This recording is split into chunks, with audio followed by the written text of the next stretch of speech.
Welcome to Blue Wheel's e-commerce exchange. I'm Nicole, our CRO, and I have the pleasure of speaking today with our client services director, Diana Gordon. Hi, Nicole. How are you? Good, doing well. Happy Friday. Happy Friday to you. I'm excited for our chat today. Absolutely. So, do you want to start with just giving us some background on your experience, why you love being in the agency space, and what you're doing today within Blue Wheel? Yeah, sure. So I've actually been helping e-commerce brands since 2004. My background is in paid search marketing. So in my early career, I was helping a lot of catalog brands sort of make their way into Google and traditional paid search. That led to me sort of specializing in e-commerce, first working to support big box retailers, and then more recently helping CPG brands sort of navigate this emergent trend of retail media. Today at Blue Whale, I'm helping a variety of brands, both kind of traditional brands that transact online and through brick and mortar, and then also, startup and challenger brands who are trying to build presence through their D2C channels. I love it because it's a puzzle. I love helping brands kind of figure out what is that right solution between right message, right medium, Yeah. how to make it profitable, and then how to make it scale. So in the current environment right now, right, ecom is always changing, but I feel like it even flipped upside down in the last couple of months. What are you seeing in the ecom industry across channels or overall? And then how do you see that impacting brands? Yeah, it's funny. What I'm seeing today is not unlike what I saw in the early days with paid search as well. In the early days of paid search, you put a dollar in, you got multiple dollars out, and that happened in perpetuity for a while. And then progressively, it became harder and harder and harder to get the same juice out of that lemon. That is true of the e-com environment today. I think the pandemic accelerated the marketplace and brands entry into e-commerce. It was underpenetrated before COVID, and then the pandemic really shone a light on how behind the times a lot of brands were. Here we are now, a couple of years past that, and we have so much progress and so much momentum of brands getting serious about e-com, building their digital transformation. What it's leading to is saturation in the market. And that saturation is coming at a time where we're actually experiencing a greater economic trend where consumer prices are higher than they've been in a really long time, and a consumer's buying power is being squeezed. And so what you have is sort of this perfect storm of more competition, more consumer choice, less consumer buying power, and more media partners and channels all vying for a brand's impression. It's creating a really perplexing environment with which for brands to play. Do you see this more on one channel or the other? Like when I think about media, online media, there's D2C, paid search, right? There's the paid social channels, there's the retail media channels, right? And then there's the marketplaces, which also could be to some extent retail too, but I'm thinking more so like Amazon and Walmart, right? When you're thinking about these challenges, do one of those channels stick out to you more than the other, or are they all kind of equally in this complicated environment right now? Yeah, that's a great question. I would say that they're all equally involved in this complicated situation, because when you break it down, the questions that brands are asking today are the same questions that they've been asking throughout the duration of my career, which is, where should I invest my money to get the biggest impact and the biggest result on my money? And how much money do I need to put there to maximize the returns? And so when Right. you look at our environment, and it used to just be like, okay, there was TV and there was print. Then there was TV, there was print, there was out of home. Then it was TV, print, search, then social. Now you've got TV, print, social, retail media.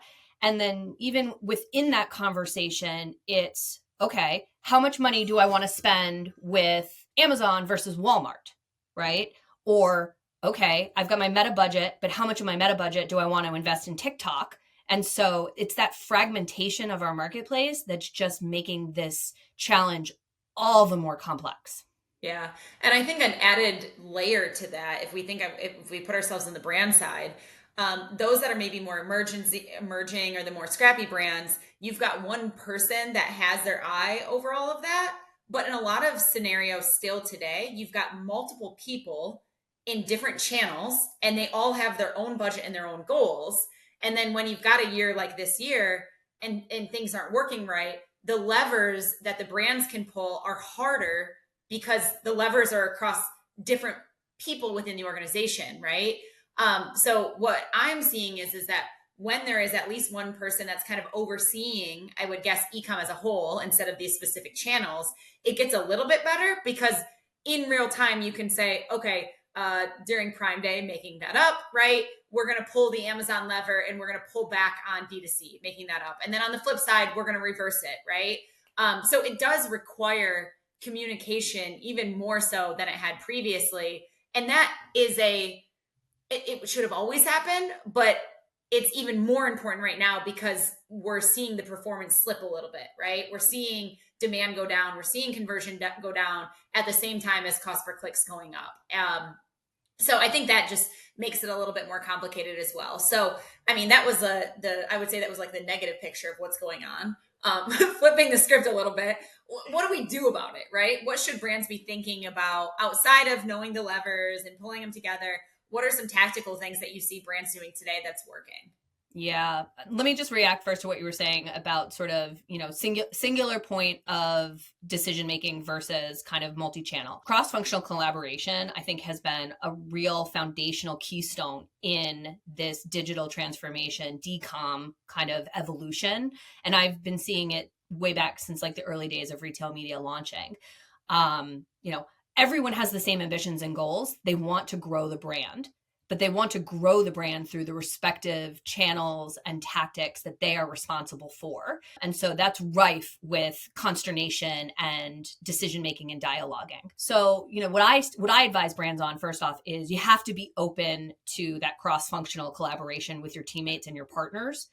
And planning for that is so important because those conversations take time. Building consensus takes time. And that's like the one thing that we are never in surplus of, right? So the way that I consult brands really is to think about what your media investment strategy is. Build a best practice mechanism and socialize it and sell it in through your organization through various, meetings and touch bases and one-on-ones.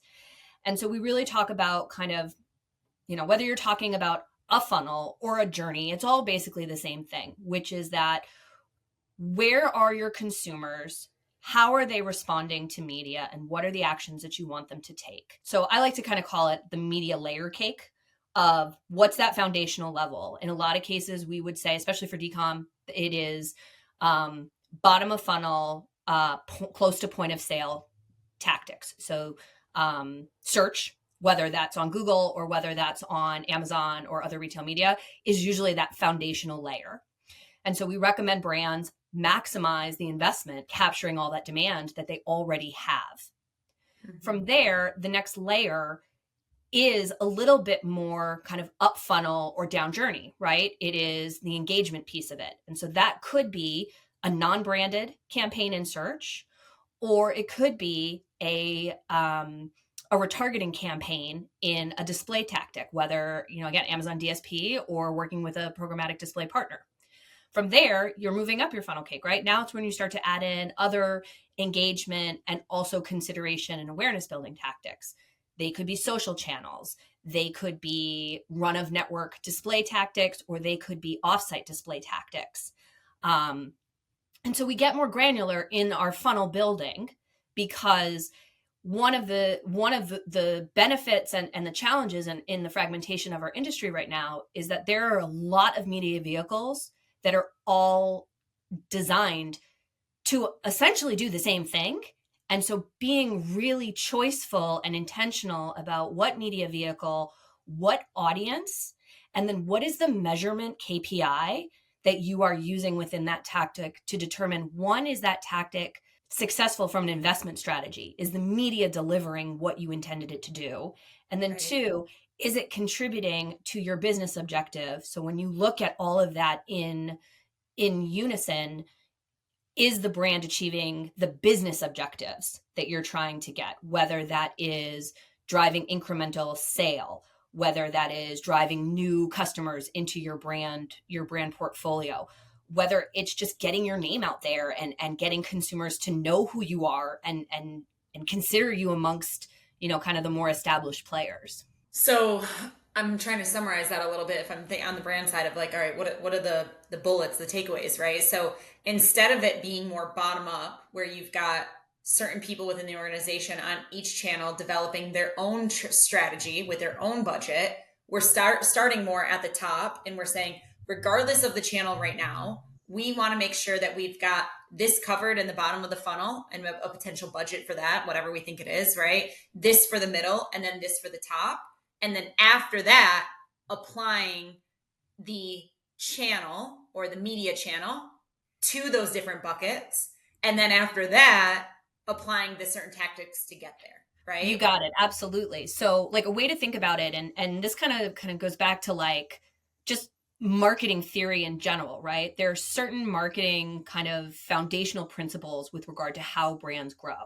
So if you, from an organizational level, map out what your methodology and what your belief system is within terms of like, how big is our media investment going to be and where are we going to spend it versus, kind of the big buckets, then you can empower your subject matter experts within channel and within discipline to construct a plan that is fine-tuned and as optimized as possible to deliver maximum results within that channel. And so it stops being about the efficacy of search versus social or display versus TV, and it starts being about a cohesive rising tides raises all boats approach. Yep. Okay. That makes a lot of sense. Easy for us to talk about it. Maybe not always easy to execute, right? But I am Yeah, seeing those brands that are doing really well right now have done that planning, right? And they're already prepared for the situation that we're kind of in right now, given demand being a little bit more soft than it has been specifically for ecom. Um, absolutely, absolutely, yeah. Switching gears a little bit in this, so we're expecting it to be more expensive, right? Which means we need to be even better with our foundation so that when we actually get the customer there and pay more for them, the conversion is as good as it can be, right? So I would say that we've always talked about creative is king. Now that we're pinning that to actual advertising even more and putting money behind it, it's even more important, right? So what are you seeing from brands, and what are you advising to brands on how they're using creative in the sense of paid media? What I would say that I observe is that creative is an underdeveloped flank for a lot of brands. We talked at the start of this conversation about brands sort of had to hurry up and build their decom strategies because in the moment that they needed them, they weren't developed. I think that that's really true for a lot of brands with regard to their creative strategies as well. Just this week, I had one client kind of ask our opinion on does is is media the targeting strategy or is creative the targeting strategy, right? When you think about algorithmic bidding, I know I bobbled that word, uh, bidding, right? Is the creative what finds the audiences, or is it the audience targeting that finds the audience? And the answer is, well, it depends on how good your creative is, right? Um, and so it's super important, kind of going back to that sort of, how do you build your media plan in that layer cake? You have to have a similar approach, and you have to think about within those different layers, what is the creative messaging that's going to resonate with that audience in the journey phase that they're in.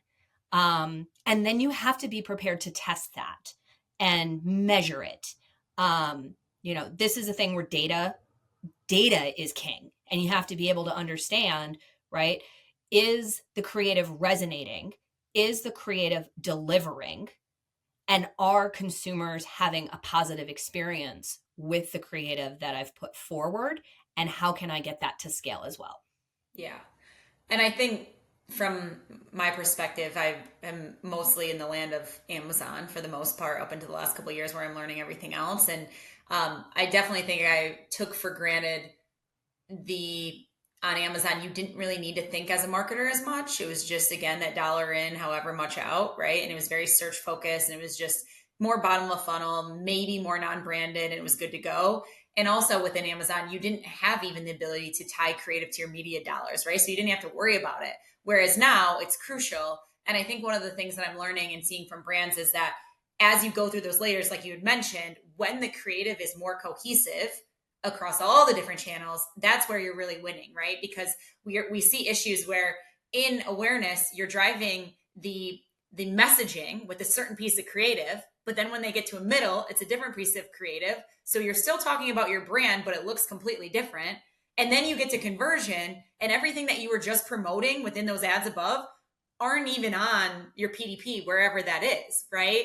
And so consumers can get confused. They come into the brand because they learned about the brand through a certain creative, but then when they go to transactions, it's completely different. So it becomes one of those questions of like, wait, is this what I actually wanted? Because I felt a different way when I saw that creative in a different channel, and now I'm on Amazon and I don't even know if this actually accomplishes what I wanted it to do, right? So I think that's where the creative is coming in.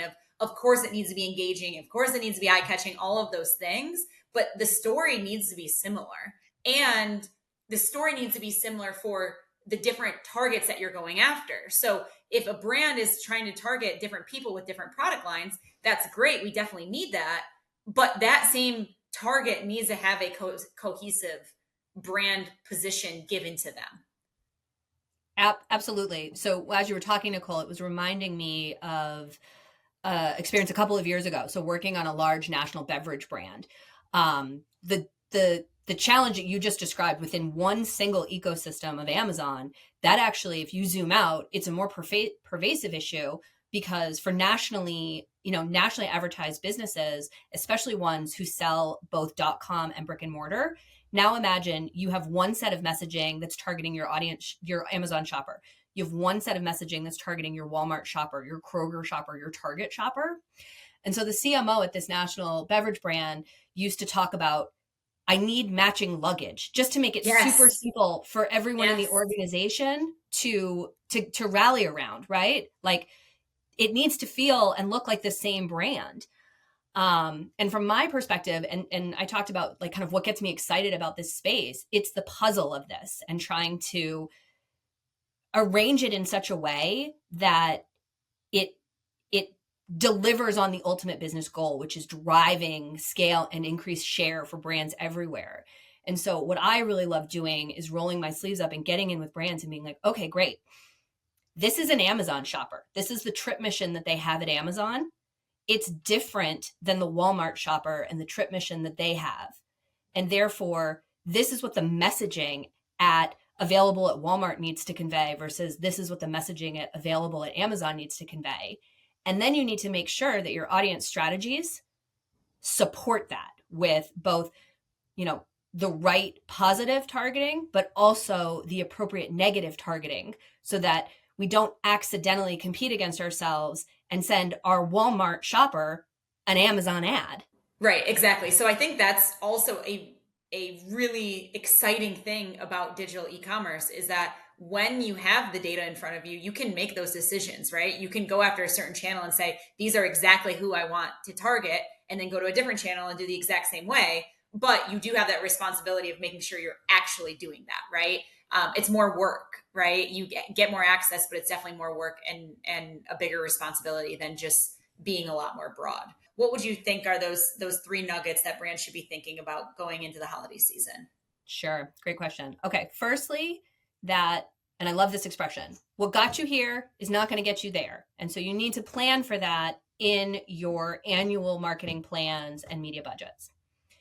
Two, the space is becoming more crowded and more competitive. And the brands who build cross-functional collaboration, communication, and strategy are the ones that are going to excel. And three, there are lots of choices in the market where you can spend your dollars to deliver outcomes for your business. You need strategic advisors who understand the the functionality in all of these different platforms and can string it together for you in a really concise and simplified way to help you sell this change management into your organization and into your leadership. Awesome. Well, Diana, thank you for joining us today. It's always a pleasure. I could do this on and on. To everyone tuning in, thank you. If you have any questions, feedback for us, questions for Diana, let us know. We'd be happy to put you in touch. Thanks, everyone. Thanks.